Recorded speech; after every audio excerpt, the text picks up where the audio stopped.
இறைமகன் இயேசு கிறிஸ்துவில் மிகவும் பிரியமான சகோதர சகோதரிகளே, உற்றார் உறவினரே, நண்பர்களே, பெரியோரே, குழந்தைகளே, இன்றைய நாளிலே ஆண்டவர் நம்மை ஆசீர்வதிக்கின்றார். அவருக்கு நன்றி சொல்லுவோம். அன்பு தெய்வமே, மீண்டும் ஒரு நாள், மீண்டும் ஒரு புது விடியல் நாங்கள் பார்ப்பதற்கு நீங்கள் எங்களை ஆசீர்வதித்திருக்கின்றீர். உம்மை போற்றுகின்றோம், உம்மை புகழ்கின்றோம், உமக்கு நன்றி கூறுகின்றோம்.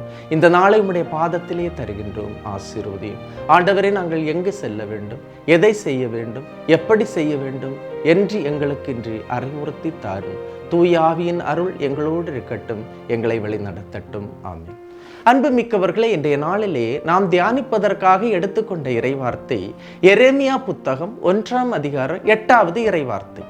அவர்கள் முன் அஞ்சாதே, ஏனெனில் உன்னை விடுவிக்க நான் உன்னோடு இருக்கிறேன் என்கிறார் ஆண்டவர்.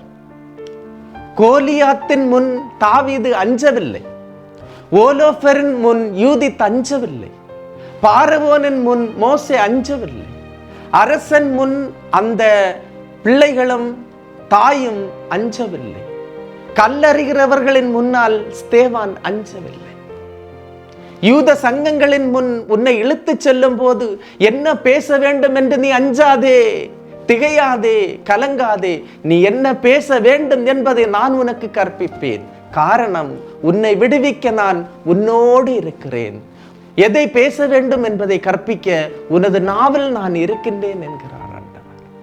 துன்பத்தை கண்டு அஞ்சாதே, துயரத்தை கண்டு அஞ்சாதே, கடனை கண்டு அஞ்சாதே, நோயை கண்டு அஞ்சாதே, பிள்ளைகளின் எதிர்காலத்தை குறித்து அஞ்சாதே. என்னுடைய பிள்ளைகளுக்கு திருமணம் நடக்கவில்லையே என்று கண்ணீரோடு கதறாதே, வேலையை நினைத்து அஞ்சாதே, ஆபத்தை நினைத்து அஞ்சாதே, நீதிமன்ற தீர்ப்பை நினைத்து அஞ்சாதே, எதிர்காலத்தில் என்ன நடக்குமோ என்று அஞ்சாதே, எனக்கு ஒரு வீடு கிடைக்கவில்லையே என்று கதறி அழாதே.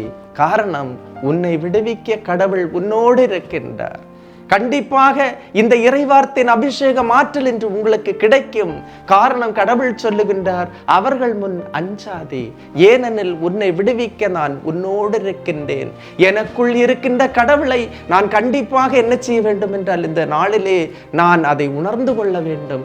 என்னை விடுவிக்க அவர் என்னோடு இருக்கிறார், என்னை அழைத்தவர் என்னோடு இருக்கிறார், அவர் என்னை கைவிடுவதில்லை, நானும் அவருக்கு உகந்தவற்றையே செய்கின்றேன் என்று நினைத்து இந்த நாளிலே உங்களுடைய வாழ்க்கையை தொடங்குங்கள்.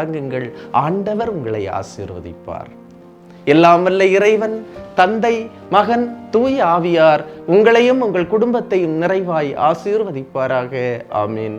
இயேசுவுக்கே புகழ், இயேசுவுக்கே நன்றி. மரியே வாழ்க.